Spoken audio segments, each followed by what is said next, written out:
नारे रिसालत, हदीसे मुस्तफा, अहादीसे मुस्तफा। बोलो अमल करोगे? हाँ तवज्जो रखो, नहीं को मत करो, तवज्जो रखो। दो चीजें आ गई। मस्जिद में खाली बैठना, हर सांस पे 400 नेकियां। दूसरी चीज नबी फरमाते क़िल्लत तुआम, कम खाना इबादत। नंबर 2 वल क़ुऊद फिल मस्जिद, मस्जिद में बैठना इबादत। कहाँ बैठना बोलो? जाते हो मस्जिद, जाया करो। 5 वक्त की नमाज मुसलमानों पर आकिल बालिग मर्द और औरत पर 5 वक्त की नमाज फर्ज है। कितने वक्त की बोलो? ऐसा नहीं खाली जुम्मा मस्जिद भर दी और फिर गायब। 5 वक्त की नमाज फर्ज। मगर सुनो प्यारे, इस हदीस में अगर आपको आधा घंटा मिले तो वुजू बना करके मस्जिद के कोने में जाके बैठ जाया करो। मैं नेकियों का रास्ता बता रहा हूँ। कहीं अगर वक्त मिले 1 घंटा मस्जिद में जाके बैठ जाया करो। अब जरा सुनो, अल्लामा ज़मख़शरी फरमाते हैं अगर कोई मस्जिद में जा करके बैठ जाए, नमाज का टाइम नहीं है, नमाज का वक्त नहीं है, और वो कुरान की तिलावत भी नहीं कर रहा है, वो तस्बीह भी नहीं पढ़ रहा है, कोई कलमा कलाम नहीं पढ़ रहा, खाली बैठ जाए। अल्लामा ज़मख़शरी फरमाते बैठने में जितनी सांसें लेगा, हर सांस पे अल्लाह ताला 400 नेकियां अता फरमाएगा। नारे तकबीर, नारे रिसालत, सीरते मुस्तफा कॉन्फ्रेंस। कितनी नेकियां बोलो? 1 सांस पर। तो आधे घंटे में कितनी सांसें लेंगे? आधे घंटे में कितनी सांसें? और अपना क्या हाल है? अपने तो नेकियों से गोदाम भरे हुए होंगे शायद। जाते हो मस्जिद में बैठने, अगर टाइम मिल जाए तो या तो मोबाइल में लगेगा या तेरी मेरी गीबत चुगली बुराई इधर की उधर उसमें लगेगा। मगर प्यारो सुनो, जलसे से सबक लेकर के जाओ। ये तो हो गई हर सांस पर 400 नेकियां। अगर तुम्हारे यहाँ कोई 1 किलो सोना कोई सदका कर दे तो उसका पूरे जिले में नाम हो जाएगा। और अगर 1 क्विंटल कर दे तो 1 क्विंटल किसी के पास है ही का, तो पूरे सूबे में नाम हो जाएगा। मगर प्यारे जरा नबी का फरमान सुनो, अगर जिसके पास एक चांदी का छल्ला नहीं, सोना नहीं, जिसके पास कुछ भी नहीं है, मगर आका उसे भी महरूम रहने नहीं देते। महरूम रहने नहीं देते। बताऊं कैसे? अमल बता दूं? तुम्हें हजारों क्विंटल सोना सदका करने का सवाब मिलेगा। बोलो अमल बताऊं? हाँ या ना बोलो? अमल सुनना चाह रहे हैं? सैयदना हजरत अबू बकर सिद्दीक रज़ियल्लाहु ताला, आज जुमे का दिन है ना, जुमे के दिन मस्जिद में जाते हैं जुमे की अज़ान से पहले, और पूरी मस्जिद को झाड़ते हैं, पोंछते हैं, कूड़ा करकट निकाल के फेंक देते हैं। मस्जिद तैयार कर दी नमाजियों के लिए, सब बिछा दी गई, पहली सफ में बैठे वो भर गई पीछे आ गए, वो भर गई और पीछे आ गए। कभी कभी दरवाजे पे जगह मिलती थी। अब एक सहाबी ने आका की बारगाह में पूछा, आका जरा इतना बताए, अबू बकर सिद्दीक को तो देखो पहले आ जाते हैं, दरवाजे पे आकर के बैठ जाते हैं, मस्जिद भी झाड़ते पोछते हैं। जब इतना कहा तो मेरे नबी जुमे के दिन बयान फरमाते हैं, यहाँ के गयूर मुसलमानों सुनो, तुम्हें ये अमल करना।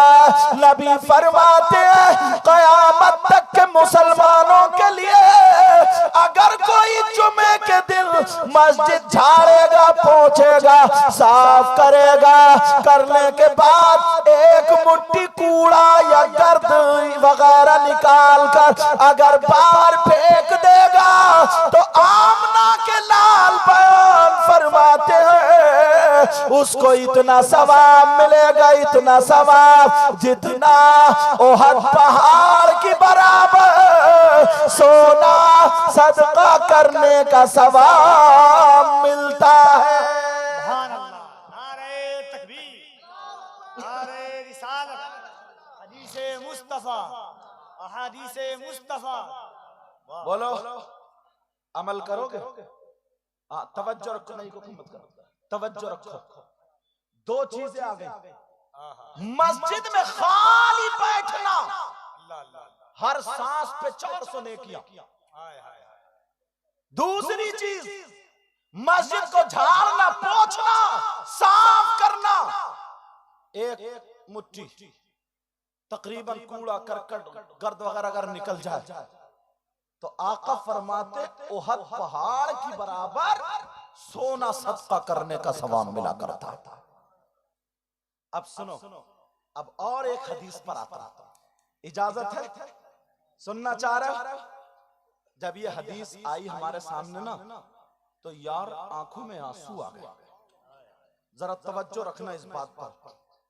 मेरे आका फरमाते हैं मेरी उम्मत में 3 किस्म के गुनाहगार ऐसे हैं, खताकार ऐसे हैं, गुनाह करने वाले ऐसे हैं, अब अगर वो नमाज पढ़े तो उनकी नमाज कबूल नहीं होती,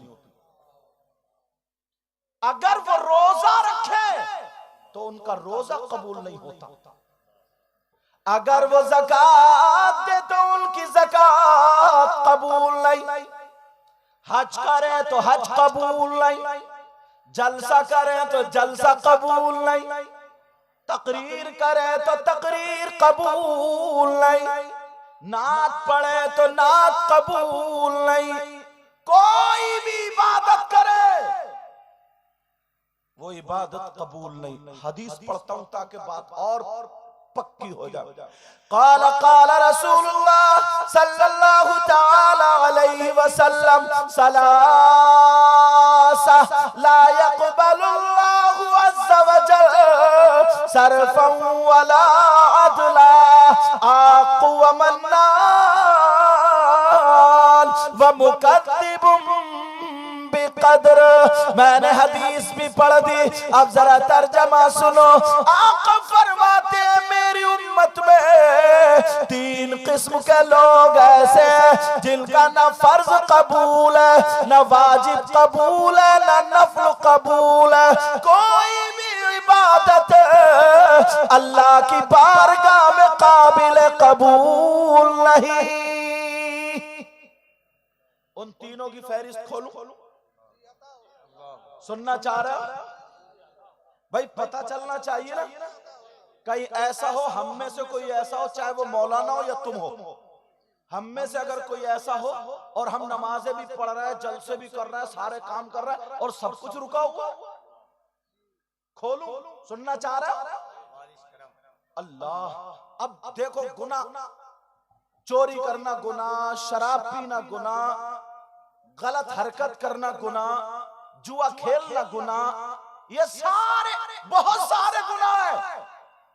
मगर पूछो किसी आलिम से, किसी ने शराब पी ली, इसका बहुत बड़ा गुनाह, बहुत बड़ा गुनाह, बहुत बड़ा गुनाह। शराब हराम है। वयसअलूनका अनिल खम्रि वल मैसिर कुल फीहिमा इस्मुन कबीर। मगर शराब पी ली, उसके गुनाह की उसे सजा मिलेगी। उसके बावजूद वो नशे से बाहर हो गया, नशा उसका खत्म हो गया, अब वो नहा लिया, धो लिया, कपड़े पाक साफ है, अब मस्जिद में नमाज पढ़ने गया, मुफ्ती साहब से पूछो नमाज होगी या नहीं होगी, तो शरअन उसकी नमाज हो जाएगी। उसके शराब पीने का जो गुनाह, उसकी सजा मिलेगी, मगर शरअन नमाज हो जाएगी। फिर कौन सा ऐसा गुनाह है? ढूंढो, तलाशो। ये चोरी का मामला, 10 दिरहम से ज्यादा अगर चोरी हो जाए हाथ काटने का हुक्म है, मगर उसके कपड़े पाक साफ है, शराइत नमाज पाए जा रहा है, तो नमाज हो जाएगी। फिर कौन सा ऐसा गुनाह है जो गुनाह हम करते हैं, अब अगर नमाज पढ़े तो नमाज नहीं, जलसा करे तो जलसा नहीं, कोई भी इबादत करे कबूल नहीं, वो खोल लो।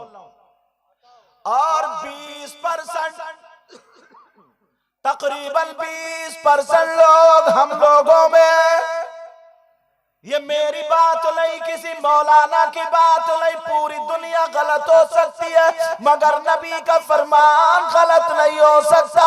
नबी फरमाते सलासा ला यक़बलुल्लाहु अज़्ज़ा वजल सर्फ़न वला अदला। लोगों, मुझे तुम्हारा पता नहीं तुम्हारे क्या हाल है, आपको मेरा पता नहीं क्या हाल है, मगर मैं तो हदीस पढ़ रहा हूँ। सब लोग अपने अपने गिरेबान में झांक लेना, अगर कोई ये गुनाह